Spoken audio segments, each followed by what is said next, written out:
吸凉管是一个用来准确移转特定体积液体到另一个容器的仪器。学生实验室中常用到的有一翼吸管以及刻度吸凉管两种。一翼吸管是用来量取单一固定体积的仪器。一翼吸管的上端常依据量取体积的不同而有各种的颜色标记，以方便分类及取用。它的玻璃管颈部只刻有一个标线，玻璃管中间通常有一个膨大球形的部分。以这支 AS 级一翼吸管为例，在摄氏20度时，管内所吸取的溶液自标线处自然流放完后，静待15秒，所量出的溶液体积即等于球体上所标示的体积10毫升，它的体积误差为正负 0.02 毫升。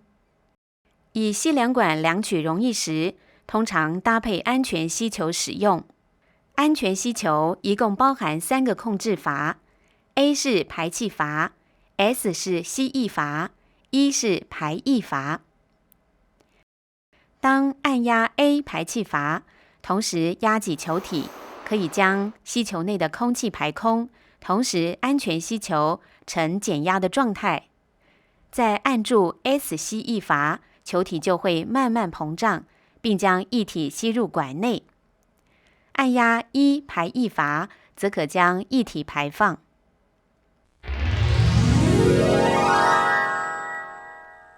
吸凉管在使用之前，需先彻底的清洗干净，利用吸球将清洁剂吸入管中超过标线2到3公分处，再将清洁剂流放出。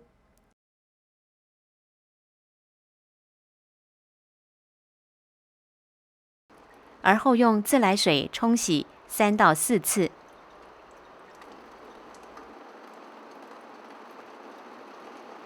再使用蒸馏水淋洗吸凉管，将水排出，重复此淋洗操作2次以上。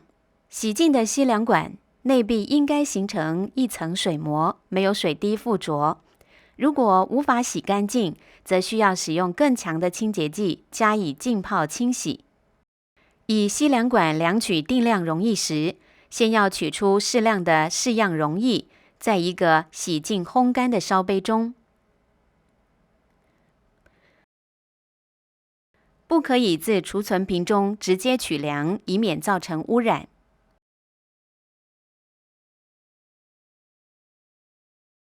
由于洗干净的吸凉管是潮湿的，为了避免残余的水分稀释试样溶液的浓度，因此使用少量的试样溶液淋洗吸凉管3次以上。接着，以拇指与食指按压住安全吸球的 A 排气阀，以手掌心以及其余的手指按压住吸球，使吸球中的气体经排气阀排出，成为减压的状态。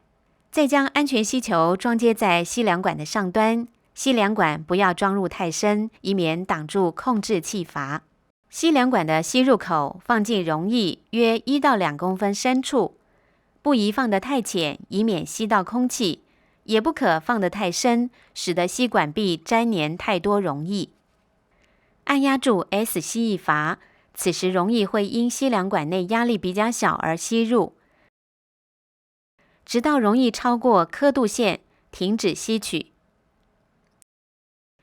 然后移除安全吸球，快速地以食指按压住吸凉管的管口，利用食指的按压以及拇指与中指左右轻轻旋转吸凉管来控制溶液的流放，调整溶液的凹面到与标线叠合。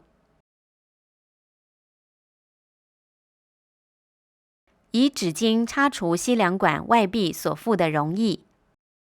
转至溶液时，保持吸凉管垂直桌面，尖端以约45度的角度贴靠在接收容器的内壁，吸凉管的尖端不要碰触到容器内的液体，以免污染。然后放松食指，让溶液自然流放。等液体不再流出，静候约15秒。再把吸凉管拿开。残余在吸凉管尖端的溶液不要排挤出，这残余量在仪器制作与校正时已经计入。吸凉管暂时不用时，应置放在管架上或是干净的纸巾上，不可以随意的弃置于桌面，以免被污染。实验完毕，应尽快的用水或者是选用适当的溶液，将吸凉管冲洗干净，以免放久之后药品粘连在管内，难以清除。实验室另外常用到的刻度吸凉管，则是附有较细微的体积刻画，可以用以量取不同体积的液体。刻度吸凉管应附有细分的体积刻画线，可以变换取量液体的体积，只是需要读取2次刻度。例如，从起始刻度 2.00 毫升开始流放，到 3.00 毫升刻度处，所量取出的液体体积即为 1.00 毫升。由于一般刻度吸凉管的刻画分度只标示到管口附近，因此于全量排放时，如果是在刻度吸凉管的上端附有10颗环者，则需要将残余在尖端的溶液全部的排挤出。如果没有10颗环者，则将残余在尖端的溶液不要排挤出。